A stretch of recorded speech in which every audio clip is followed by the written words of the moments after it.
Boshingga ko'p tashvish tushdi seni. Hech qisi yo'q, janob. Bilmagan narsalaringni BMTda o'rganasan. Qanotingni kengroq yoz. Rahmat, janob. Chon uni ishi yopildi chog'i. Nima? U apellyatsiyaga bermadi. Demak, ish yopildi.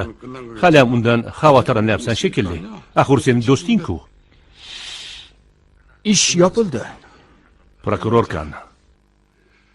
Tergov ishida xato qilishdan yomon narsa yo'q.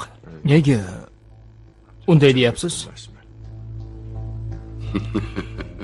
Shunchaki o'zim o'tgan kunlarni eslab, bir paytlar o'zim tergov ishimda xatoga yo'l qo'yganman. Nima qilganimni bilasanmi? Hammasini bosti qilganman. Prokuror xatosini tan olib, tuzatishga urinarkanmi? Bo'lmagan gap. Obro'siga putur yetdi degani bu. Buni biz yaxshi bilamiz.